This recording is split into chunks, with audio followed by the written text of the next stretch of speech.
Assalamualaikum warahmatullahi wabarakatuh. Kumusta at welcome sa isang espesyal na episode ng Bangsamoro Ka Saan Ka Man Season 2. Ako si Siti Fayesha Estungo, ang Assistant Information Officer, at ako ang inyong makakasama sa episode na ito. Halina at pakinggan natin ang karanasan ng mga OOBC staff sa buong puso at pagtugon sa pangangailangan ng mga Bangsamoro communities sa labas ng bar.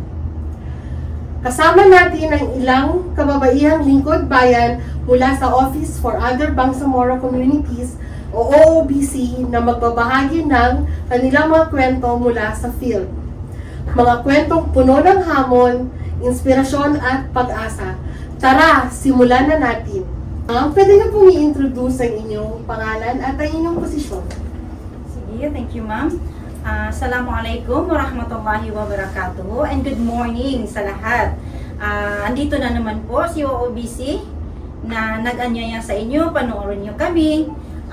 Ako po pala si Ramla El Mamuda, na secretary ng director at muli nag-anyaya sa inyo na samahan nyo kami sa episode na ito bilang episode 2. Maraming salamat.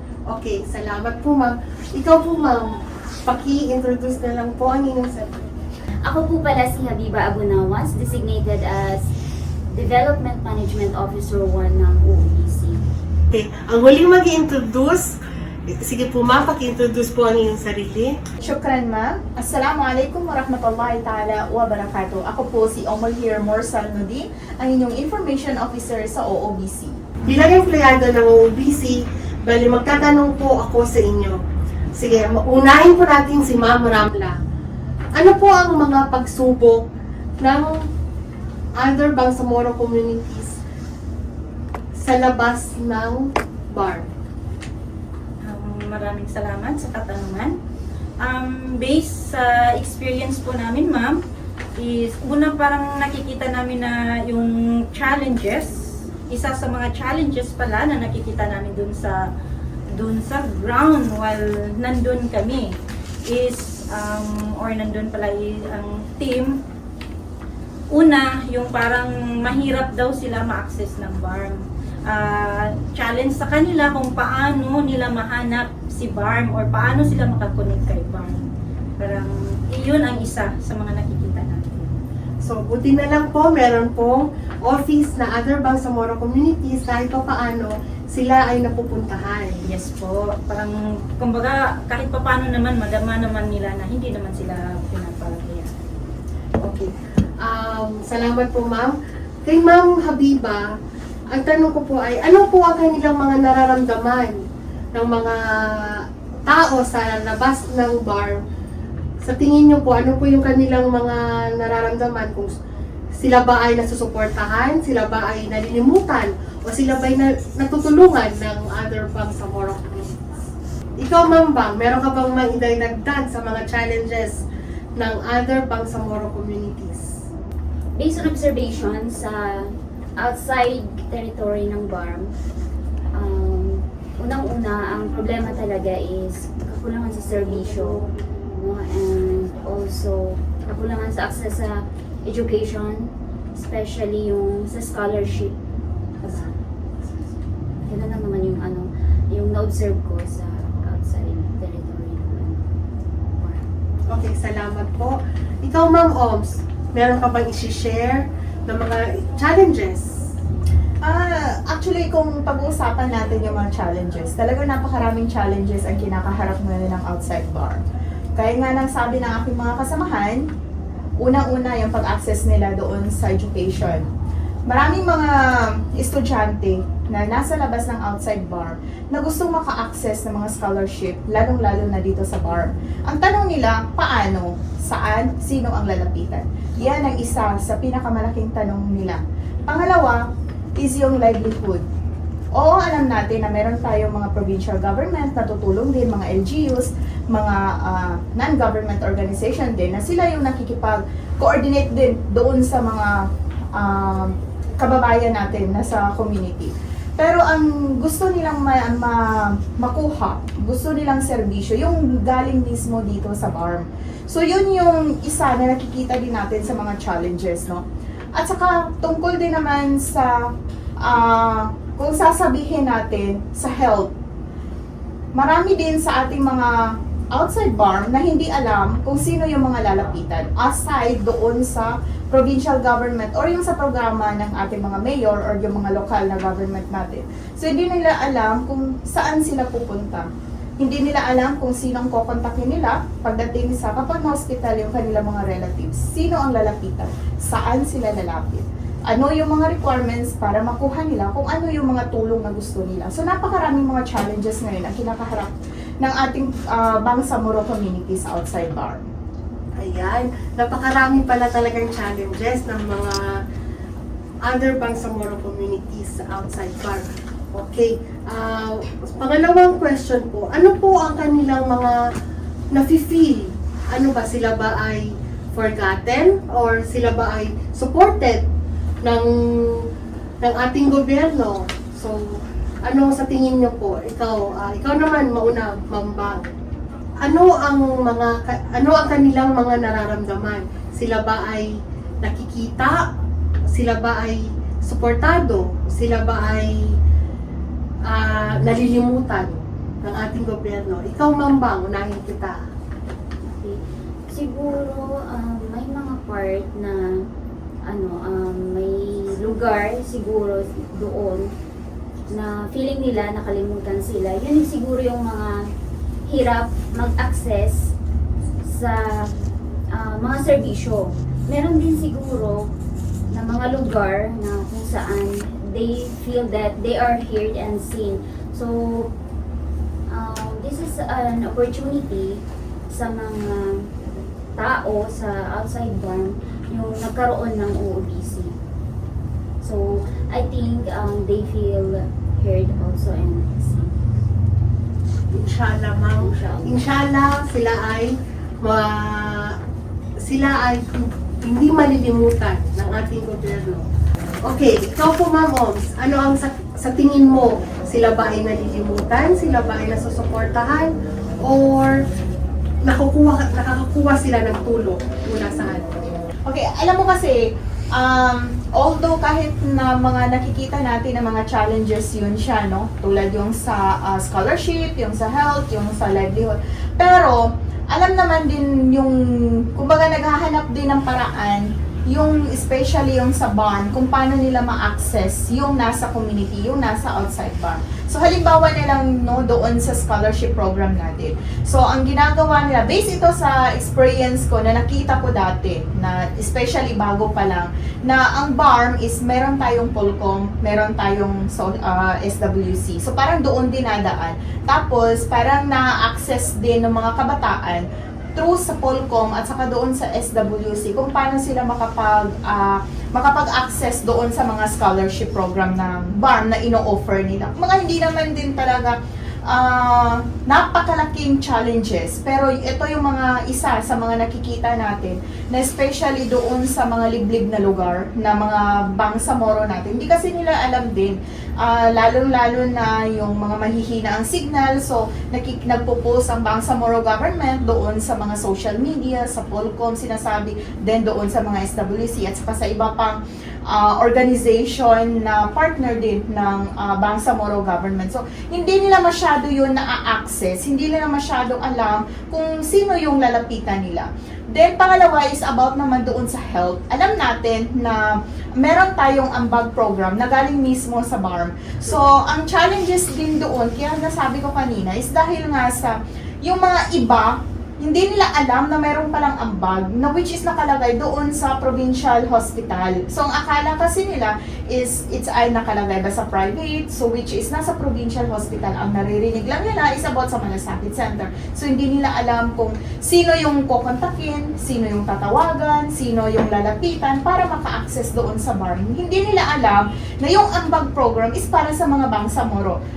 Gaya ng sa tagline nga natin, Bangsamoro ka man, saan ka man, or sino ka man. It's either you are a Christian, you're an IP, lalong-lalo na kung ikaw ay isang talagang Bangsamoro. So, nakaka-access ka doon, mas mahal, ikaw yung isa sa binibigyan ng priority na maka-access doon sa ambag program ng BARM.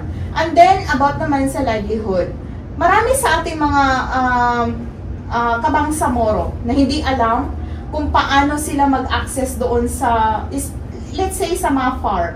So, paano ba? Ano bang gagawin? Ano ang mga programa na dapat nilang i-access doon? So, alhamdulillah, no? Yung OOBC office. Alhamdulillah, na itatag ang OOBC office. Mayroong OOBC para siya ang magiging tulay doon sa Bangsamoro community, papunta doon sa Bangsamoro community. Or let's say that, ito yung bridge ng Barm government papunta doon sa community. Di ba? Yun yung ano natin. Yes po. It's good to hear actually. Dun sa balikan natin yung Yes. yung sa ano mo, yung sa sinasabi mong scholarship. Oo. 'Di ba parang sa part ng Zamboanga Sibugay, meron na po tayong naka-access po sila pero hindi naman parang regular na program talaga Oo, yun siya, pero at least meron din Yes. naka-access. Kasi lahat naman ng siguro lahat naman ng kumbaga challenge may mga paraan din. Tama. Oo, katulad ng yun nga sa scholarship. Pag actually ang ano lang nila doon is parang based lang sa within BARM jurisdiction. Pero paano ba maka-access si outside? Una dyan is ang ginagawa, kung meron kang, kumbaga, dito ka, pwede ka dito mag-aral sa BARM area. Mayroong mga scholarship dito. So, kahit outside ka, so, kumbaga, mabibigyan ka rin ng masali ka din sa scholarship nila. And then, meron din po tayong na parang, kumbaga, a recommendation, parang guidelines na kung to be approved pa lang po, na kung sakali, sana, inshallah, ma-approve din yan para po, kahit yung, kahit dun sa, yung sa outside, na makaka-access na sila ng, kumbaga, makaka-recommend na tayo, ng, ang OOBC rather, ng, kumbaga, mga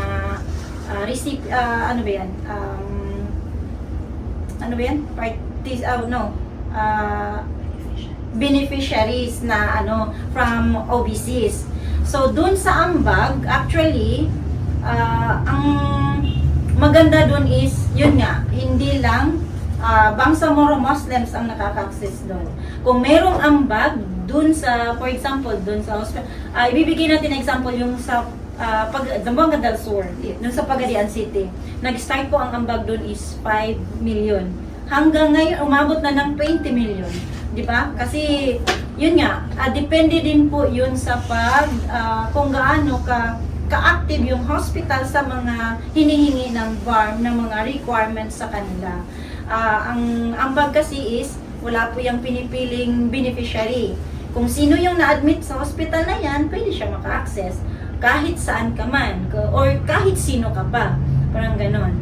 And then, dun din sa mga iba din na mga challenges na is nakikita natin is yung sa Madamis. Yes. So, isa din yun sa ginagawa, yung laman ng recommendation policy natin actually, na tinututukan din natin yan sila kung paano kumbaga, masagot yung kung feeling ba nila na napag-iwanan sila, kasi hindi natin, based sa experience, hindi natin maikukuble, hindi natin ma-deny yung katotohanan na pagdating dun sa ground, ako bilang nakakatanda sa inyo dito sa OBC na nandun yung mga different grievances, different mga hinaing nila na parang kumbaga akala nila tayo dito sa barn is busog na, samantala sila dun sa labas is hirap na hirap, gutom na gutom or napag-iwanan. So actually, hindi po nakakalimutan ng mga leaders natin. Ito yung paulit-ulit natin na sinasabi sa kanila na hindi po sila, ako galing din ako sa labas ng farm, OBC din ako. Pero hindi po tayo nakakalimutan ng ating mga leaders. Ito yung isang patunay na hindi tayo nakakalimutan is yung pagtatag ng OOBC or Office for Other Bangsamoro Communities. Ito yung sagot sa mga promises nila. Kaya nga lang, government tayo. Hindi katulad nung dati na nag-guerrilla pa or nasa struggle pa, na pag sinabing yes, approve, okay na. government ang daming dadaan sa proseso. Kaya hindi tayo pag sinabing, uy, gusto namin ng ganito from outside farm. So, kahit sabihin pa natin, sige, gawan namin ng paraan, pero hindi naman kinabukasan is maibigay natin yun kasi dadaan pa yun sa proseso.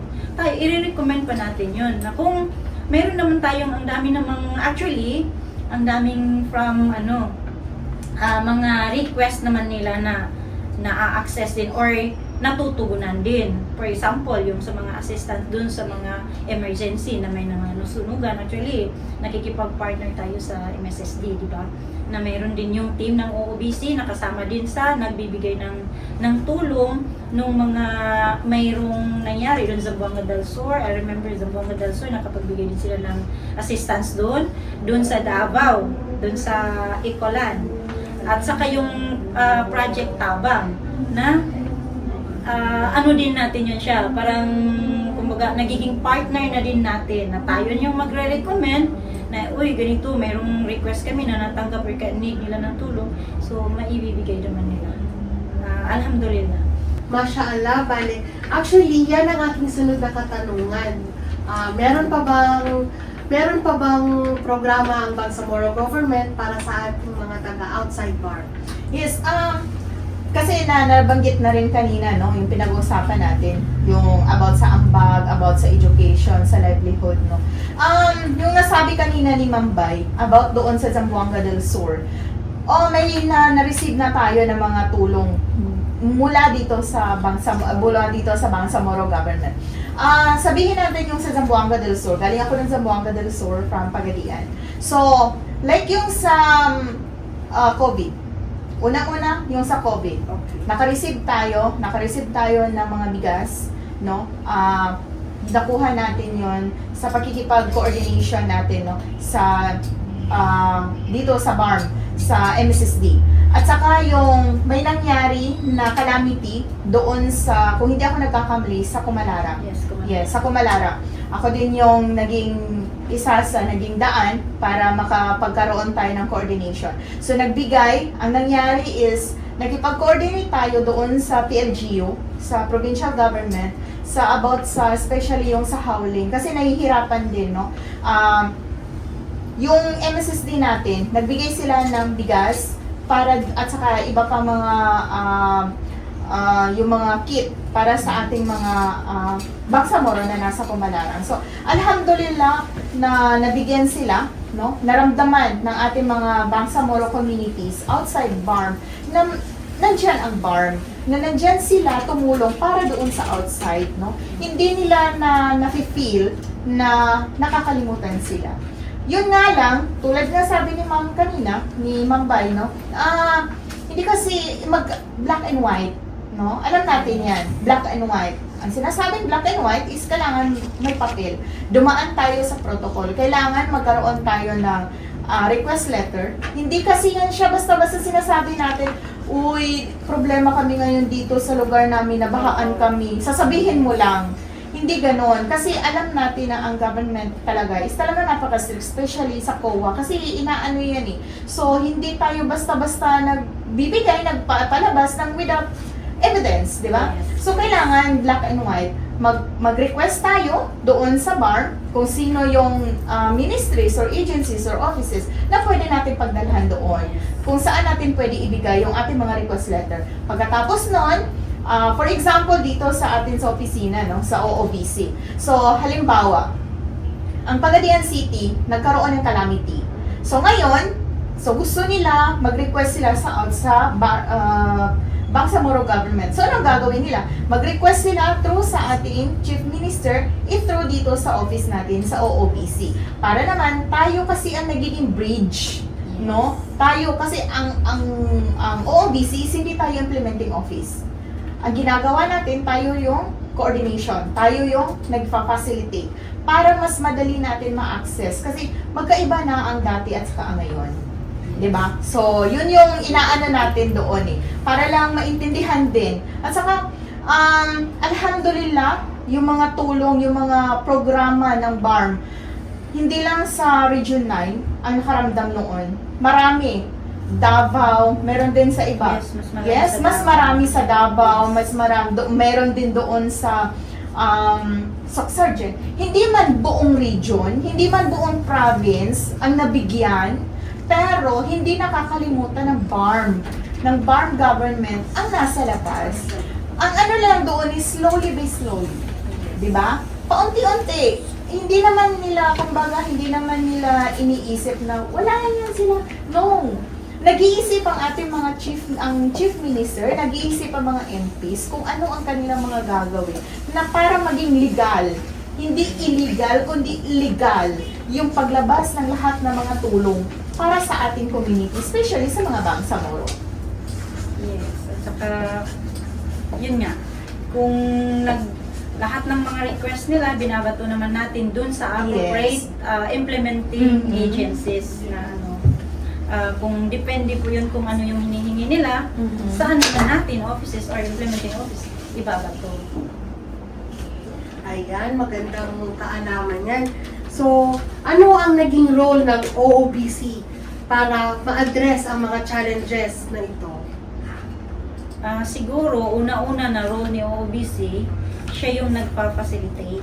Siya yung, kumbaga sa coordination, si OOBC yung may mandato at saka yun yung papasok or magbaba doon sa ground para makipag-coordinate sa LGUs, including to the appropriate line agencies of the national government.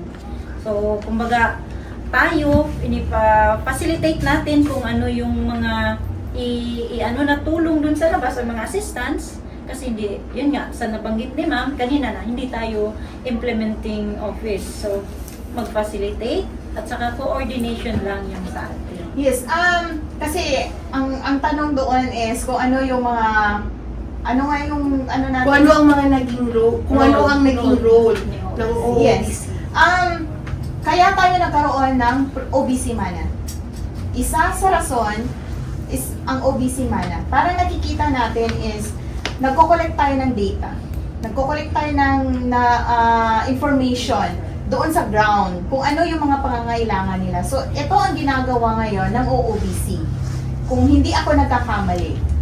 Yes, yung sa pagko-collect natin ng data ay para tayo makapag-recommend. Kasi yun yung mandato talaga ni OOBC is to recommend policies to the Chief Minister and systematic program. So, hindi tayo makakapag-recommend ng mga pulisiya kung wala tayong hawak na data. Matatandaan ko pa noon, yun nga, yung lumapit kami sa doon nga, sa Senate, particularly kay Ruben, pagdating namin doon, inaano namin kung paano ba sila maka-extend ng ng assistance to the OBC. So, una-una na yung tinanong sa amin is yung data. May data ba kayo? Tama. So, yun yung kaya tayo nagkakandak kasi yun din ang isa sa function, pinaka-main function ni OBC is to gather data. So, yun yung purpose ng MANA doon.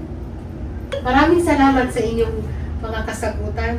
Bilang huling bahagi ng ating episode, may particular bang kwento o karanasan mula sa field na hanggang ngayon ay patuloy niyong daladala sa pagbibigay ng saysay sa ginagawa mo?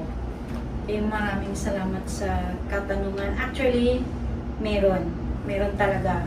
Based sa mga experience, unang-una parang napuntahan namin na parang doon talaga parang feel ko talaga parang pinipiga talaga yung puso ko doon sa nung nagpunta kami ng Kamsalman, Al-Farishi, sa Region 9 po yan siya, na parang meron talagang ustads doon na naglabas ng niya na parang mga 15 years na daw sila mula nung nag-umpisa yun hanggang ngayon na kahit isang sentimo na parang kumbaga nagre-render sila ng alhamdulillah hanggang ngayon nagre-render sila ng services nila, nagtuturo sila doon sa mga madrasa na volunteer pa rin hanggang ngayon, which is yung iba alam naman natin na yung iba binibigyan pa ng mga LGU ng budget tapos nakaka-access pa sila sa farm, unlike sila na walang-wala talaga. So isa yun sa mga kumbaga tinitingnan din natin kung paano natin matutugan ko. Not totally OOBC ang matugunan, pero paano natin malagay din sa priority ng mga i-recommend yung mga ganun. And then dun sa mga experience, parang na-experience namin yung pumunta dun sa parang kumbaga hindi namin alam ano ba yung patutunguhan, ano ba yung si OBC kasi sa pagka-assertive ni OBC na makatulong sa mga OBCs or other Bangsamoro communities na ginagawa natin lahat ng ating makakaya. Sinusuong yung kumbaga walang gabi, walang umaga, walang kahit nasa kasagsagan ng Baguio. Actually, kung nakikita nyo yung mga noon nagla-live si Sir, yung executive director natin, kasi kahit inabutan kami ng gabi, inabutan yun yung mga experience na isa sa mga experience na mahirap kalimutan. Yung lumubog yung sasakyan namin sa ilog, part ng Norte, Zamboanga del Norte. First time namin yung dadaanan mo na hindi mo nakikita yung edge ng daan. Yung kumbaga, para kang nag-suicide na papasok doon. Na once pumasok ka na, hindi ka na pwede umurong. Kailangan ng tuloy-tuloy na ano. Kasi yung daan doon, papunta ng Siocon to Siraway. And then Siraway to Sibuco. Na kumbaga, kung paangat ka, hindi mo nakikita yung tuktok ng kalsada, which is parang one lane lang siya. Na may-imagine mo, what if may enkwentro? Paano kami? Yung parang ganun, na kung bababa ka, ang nakikita mo lang dagat. Na kurbada pa. Na parang kumbaga, inaabutan ka pa ng ulan, inaabutan ka pa ng dilim. Yun na nga, araw, gabi, walang si OBC kung nagre-render ng serbisyo, isa yun sa mga kumbaga nakaka-proud din na hindi natin kinukwenta yung dihado tayo dito. Pero kumbaga mahirap lang sa part ko na personally parang kung iisipin ko pa lang na bumalik doon parang iisip ko, ano ba to, okay ba kaya?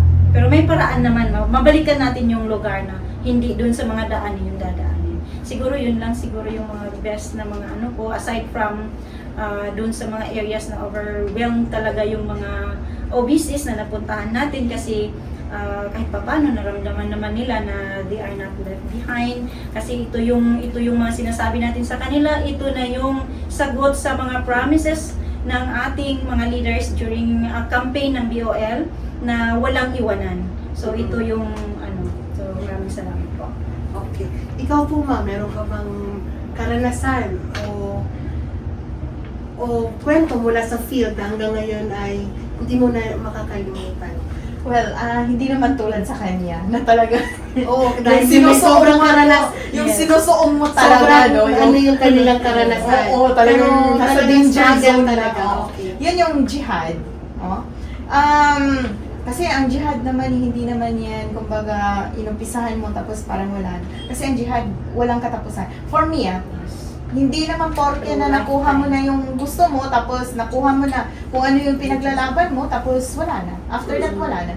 No ending. No? Walang ending. Especially kung yung ginagawa mo is lillahi ta'ala. Hindi ka naghahangad kung ano yung ibabalik sa'yo. Kasi ang alam mo ng Allah ang nagbibigay sa'yo ng reward, inshallah, doon sa akhirat, inshallah. Yung sa kanya, sa mga karanasan naman, pagdating sa kanya is, na-encounter din namin yung mga during the calamity, pumunta kami sa isang isla. Kami lang yung mga nasa mga 5 na mga babae kasama ko din. Nakasama ko din sa mga SWC, sa mga organization, mga NGO, yung pagtulong doon sa mga community. Same sa situation, lumubog din yung sinasakyan namin na bangka, pero sa kanila ilog, yung sa amin dagat. Yes, pero alhamdulillah hindi naman din siya kumbaga nasa kalagitnaan na kami. Kumbaga nasa ano lang din naman. Hanggang papunta pa lang sa leeg. yung dagat, no, yung lalim ng dagat. Dahil sa kagustuhan natin na mag-serve para doon sa mga kapwa natin ng mga Bangsamoro. Yes, so yun yung At saka ang doon is parang na-touch din ako kasi may isang mga mujahidin, mga mujahidat na hindi nila ini-expect na makaka-receive pa din sila na kumbaga yung pinaglalaban nila dati is ma-receive nila, masampay nilampan sa kanuntuba at po sa adun makakuha sila sa bagas, aganat mismo sa bar. So alhamdulillah no, mele nang ka-imay to ba akapya na magiginawa nila. So naaano talaga yung puso ko sa mag-serve. Kasi na ako nag-start ako sa community. Umalis ako sa community sandali, bumalik din ako sa community na which is nandito na pero mas malaking scope na yung natutulungan natin. So alhamdulillah, yun yung mga challenge, yung mga karanasan na hindi ko malilimutan na hanggang dala-dala ko, hanggang buhay ako, yung pagtulong mo sa mga Bangsamoro people, no? Na hindi naman sa kasi ang pagtulong kasi hindi naman kailangan na bigyan mo sila ng malaking halaga, na bigyan mo sila ng kailangan isang sakong bigas ibigay mo or kailangan ganito. Sa pag-guide mo pa lang sa kanila, pagtuturo mo pa lang sa kanila, ito gawin niyo po, ganito ganyan, ganito po ito po mga agencies po ang ano niyo po. Sa pagkikipag-coordinate mo pa lang sila na ikaw yung magiging daan para yung mga Bangsamoro communities natin makuha nila doon or makapunta sila doon sa isang agencies, offices na nagsiserve ng mga program para sa kanila. So ikaw yung nagiging daan. So malaking ano na rin yun eh. Kaya isa sa pinili ko na pasukan itong OOBC dahil nga sila yung nagiging bridge, no? So yan yung alhamdulillah, yan yung karanasan na hindi ko talaga malilimutan. Nakakatawa kasi ng puso. Yeah, Yung totoo. tumulong ka. Totoo, lalo na tutulong ka sa isang tao, magpapasalamat lang. Pasalamat lang, ngingitian ka lang. Yes. Talagang as in na nakakataba ng puso. Mashallah. Talagang hindi mo aakalain, sasabihin mo, nagawa ko ba yun? Yeah, parang Yung mga tao na nasa liblib na lugar, kasi napuntahan namin eh, na yung napapasaya mo lang sila, parang ang laki-laki na ng parang Yes, sa part natin, parang ang laki-laki na ng isang tama, accomplishment. na nandito tayo sa barn Yes. government. Dati-dati, wala ang barn government. Pero dahil din sa jihad, dahil sa dua, dahil sa sakripisyo ng mga mujahidin natin, ng mga mujahid at mga Bangsamoro na makamit kung ano ang para sa mga Bangsamoro. So, alhamdulillah, nandito na. So, ituloy-tuloy na natin yung mga gusto natin ipaglaban sa buhay. Inshallah. Ang Allah nandyan. At ang sabi nga ng Barn Government, no one should left behind. Kahit nasaan ka man, Bangsamoro ka man, kahit saan ka man. Yes, yun yung isa sa mga ipagpasalamat natin na naiparating natin yung mensahe ng Chief Minister sa Tama. ground. Yes. Inshallah, alhamdulillah, alhamdulillah, makabigay tayo ng tulong sa ating mga OBCs, masayang-masaya na tayo. Yeah, totoo talaga, totoo. Walang mapaglagyan yung kasiyahan, yung galak na maibibigay mo, yung serbisyo mo para doon sa mga Bangsamoro. Inshallah, marami pa tayong matutulungan sa labas ng bar. Ma'am, bilang baguhan sa OOBC, bilang baguang empleyado sa OOBC, ano ang nag-udyok sa iyo para pumasok at para manatili sa OOBC? Okay, as bagong empleyado ng OBC, even bago ako, pero ang commitment ko to serve other Bangsamoro communities is andun na, even before na hindi pa ako nakapunta dito because yun nga, katulad ng sabi ng aking mga kasamahan na kailangan ni UBCs ang tulong ni farm government. Yes, kasi masarap kasi tumulong sa kapwa. Yung kapwa natin na tagalabas kung tutusin. Maraming salamat sa ating mga panauhin sa pagbabahagi ng kanilang mga karanasan at mga kwento na hindi lang basta naririnig, kundi damaring sa puso.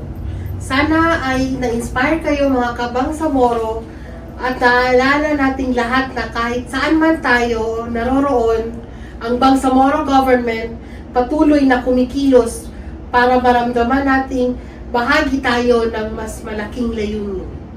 Hanggang sa susunod na episode, sama-sama pa rin tayong maglakbay, magbahagi, at magsilbi para sa kapwa.